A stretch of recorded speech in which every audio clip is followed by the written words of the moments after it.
I think the one thing that I am also equally most surprised about is that Picard didn't catch me the same way that the other shows did. There are things about it that I like, but it just didn't. I don't know. I'm not going to say that it didn't feel like Star Trek, but there's just something about it that just, I mean, I do like it. I don't want to sound negative about it, but it just didn't grab me the way that the other shows have. Yeah. And I'm looking forward to seeing seasons 2 and 3. 2 will be airing sometime, first quarter this year is what they've been saying.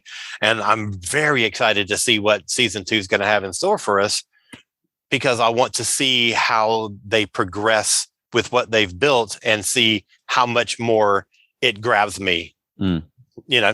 Yeah, and I think it's okay to say it doesn't feel like Star Trek, because they're not trying to, or they weren't in season 1. They were going out of their way not to feel like Star Trek. But that's the kind of thing that people said about DS9 when it started. Yeah. It doesn't feel like Star Trek. That's true.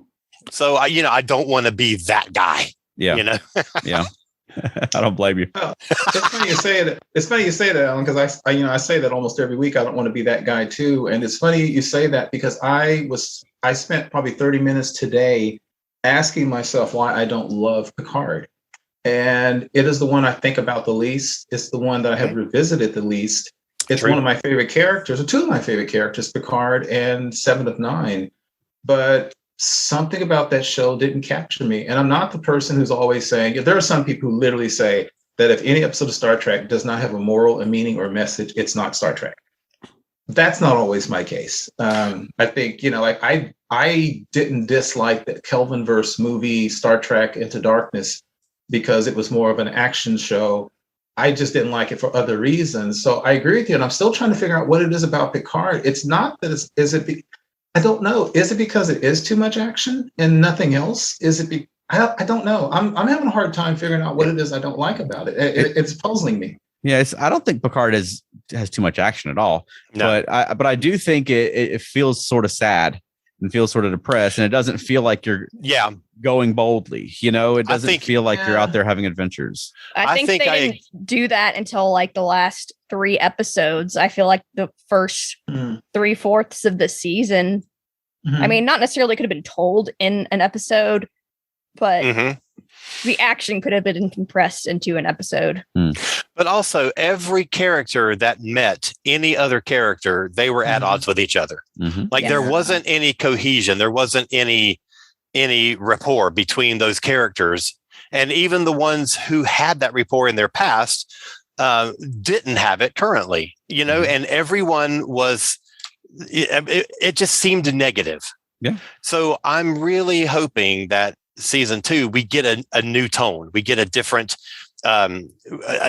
feel in the show. I want this sort of like cobbled together crew to start becoming the family that we think of when we think of Next Generation and the original series and the DS9 crew and stuff like that.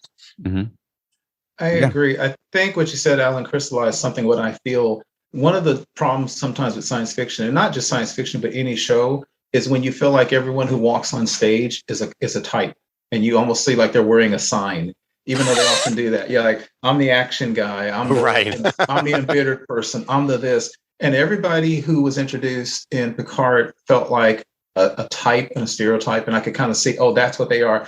I still hate it when they introduce Rafi, and I'm still got to say this, the woman's living in a trailer in the 24th century, swigging alcohol, and I guess smoking the equivalent of weed. I don't have a problem with that, but she was such a type. Even Seven of Nine, who I love, was so incredibly, hey guys, look at Seven of Nine. Not only is she no longer an almost emotionless board, but she's almost on the other side. Everybody kind of felt like a character. And I think what you said, Alan, also crystallized for me. That's okay. But despite that large overriding story, I didn't feel that they did any good writing to tie them in. Because if you think about the original series, there's types. Kirk was kind of the adventurous guy. Spock was the logical guy. McCoy was the irascible guy. Everybody was a type, but they somehow made it work. And it's almost as if they didn't have a good thread or a good enough story to tie those people and make them feel more realistic and less like caricatures of what they're playing. It's still hard for me to get my mind around, but that's what I'm kind of feeling. I watch those shows and I would just be I would be very aware of the plot. I'd be very aware of like, oh, they inserted action here. I'd be very, very aware that they said, oh, let's put Patrick Stewart in some funky clothes, make him look like a pimp from the 20th century.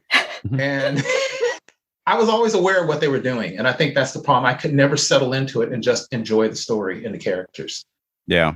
And two, anytime that something should have been sort of joyous on the show, like reuniting with Riker and Troy, or Hugh or Icheb, but like every time you had one of those moments where a character comes back, it's depressing. Either they die or, I mean, you meet Riker and Troy again and they're mourning the death of their child. Yeah, that's true. That's a good point. Yeah. That's a very good point.